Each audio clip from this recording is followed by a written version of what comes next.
Hi everyone and welcome to my channel and to this time-lapse version of my cat Morag in soft pastel. If you'd like to work along with me on this demo, then do check out the link in my description below, which will take you to my Patreon channel.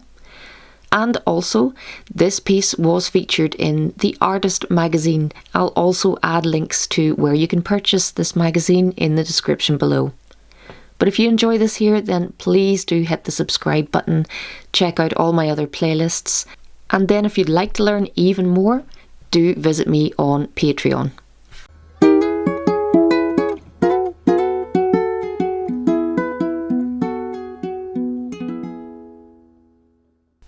The Artist magazine asked me to produce 3 different articles for 3 upcoming editions of their magazine. And this first one I decided to work on my own girl Morag. I got some great photo reference for this with beautiful directional lighting, which I hope to make the most of in the painting. I'm working on velour pastel paper. It's the sand colour of paper, and I'm using mostly Unison soft pastels. So lots of blending in the background to create that nice out of focus effect. And then I move on to the cat. Now most of the cat's fur is black.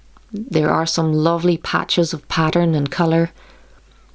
But with all of that jet black, I can start with a harder black pastel stick. I'm using a black NuPastel here. And I can really fill in all of the darkest areas first. Now I'm constantly blending on velour paper, so you might not pick that up in the time lapse, but there are lots of times when I'm using my fingertips just to press and push the pigment into the paper.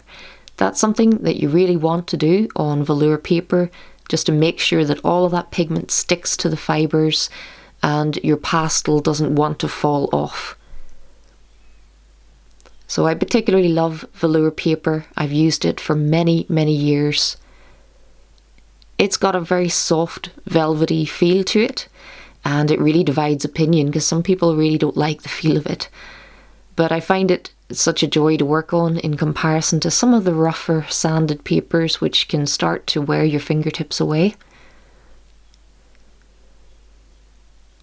One of the downsides to velour will be that you can't use as much pastel pencil on this paper, especially with the lighter colours, which you can see I am making use of, but it's much harder to get that lighter pigment to go over the top of the darker colours.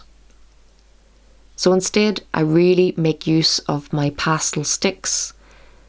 You'll see lots of different shaped pieces of pastel, little shards, half sticks with good sharp edges. I love making use of the bigger sticks for the majority of the pigment that goes on the paper.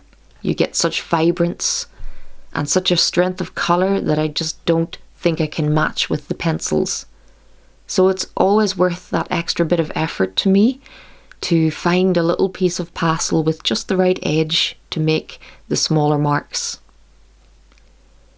But of course in the initial blocking in stages that's not a concern, as you can be quite loose.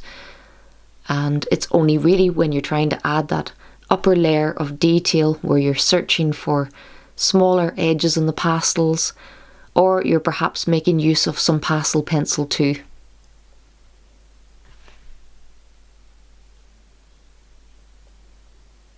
So I'm starting at the top of the head, just so that my hand has somewhere to lean on the rest of the face and I'm not smudging all the work that I've done.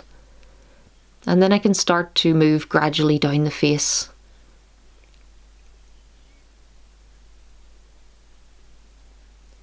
So lots of colours coming into the fur now. While I know we've got these beautiful tan orange patches, I also have to be aware of how the light is affecting the form of the cat.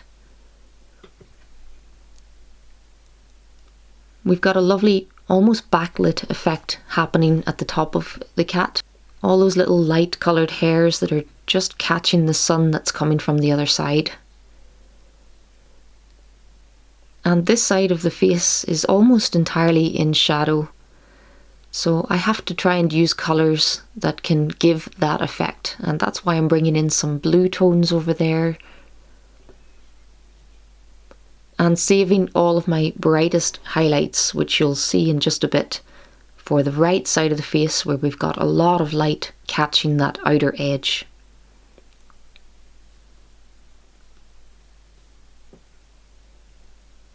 So if you manage to get your hands on the artist magazine that this is featured in, there is a lovely article in there. I have 3 articles coming up. This is the first. And I go into loads of detail with progress pictures and talk you right through the process.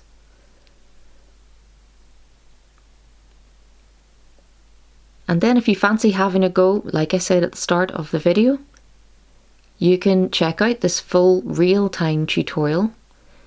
It's one of my paint along series, which I've really designed these tutorials for all levels of artist, so whether you're a beginner or you're slightly more advanced. This is a project that you can jump right into with me and you'll have my guidance all the way. It's a great way to learn painting along with someone,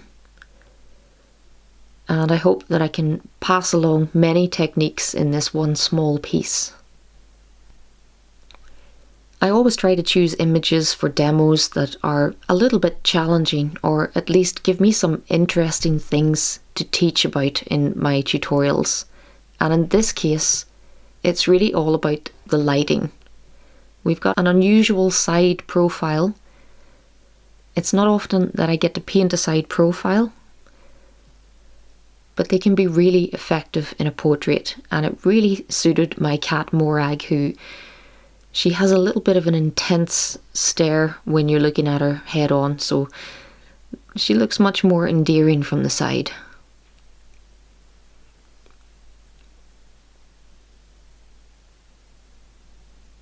But in this case, I really wanted to focus on how to create that sunlight effect.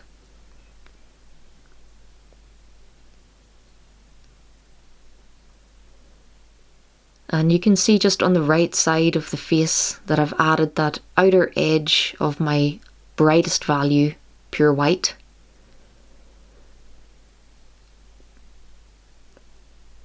And I've deliberately made that section of the background just behind the chin and behind where the nose is. I've deliberately made that pretty dark just so that those bright areas on the cat jump out from the picture. So that's something that I also love to teach about, backgrounds and how you can really use a good background to set off the main subject.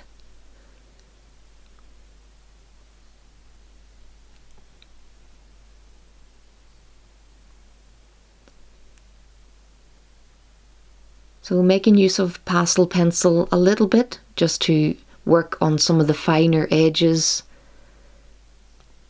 create all of the little flyaway hairs around the outer edge of the cat. So there is a good bit that can be done with the pastel pencils, but what I love about velour is that it almost forces you to work more with the pastel sticks. And I often find that that ends up looking even more realistic than if I had painted each and every individual hair. Sometimes less detail can lead to better realism, and that's something that took me a long time to figure out. In a lot of cases, it's more important what colours I choose rather than painting every single hair. I can be a bit more suggestive with the details. And as you'll see on the neck here, it's pretty big marks with the pastel sticks.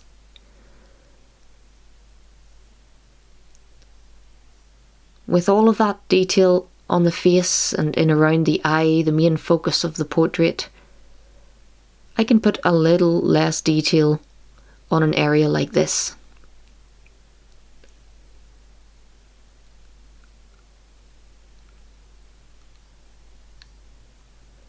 Building up the tones from dark to light.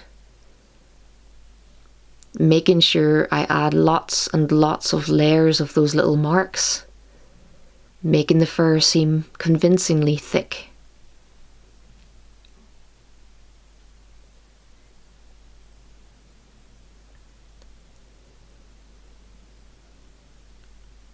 And then the final part to work on really is the front of the neck here. We've got a white neck, but again, part of it is catching the sunlight and shining pure white,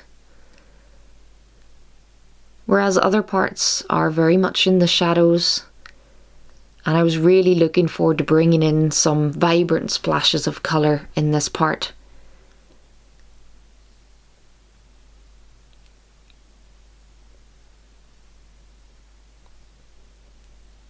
So it's the first opportunity I've had to paint my own cat Morag. And of course my other cat Mocha already features in his own tutorial demo series, and you can access that one for free actually here on YouTube. The entire thing is here for you to work along with. But I hope that you've enjoyed seeing Morag come together. And if you've enjoyed this here in time-lapse, then please do hit the subscribe button here on YouTube, and be sure to check out all of my other videos. Not all of them are time-lapses. I have a lot of real-time tutorials on here too. And of course, if you'd like to paint Morag with me, I'll add the link in the description below.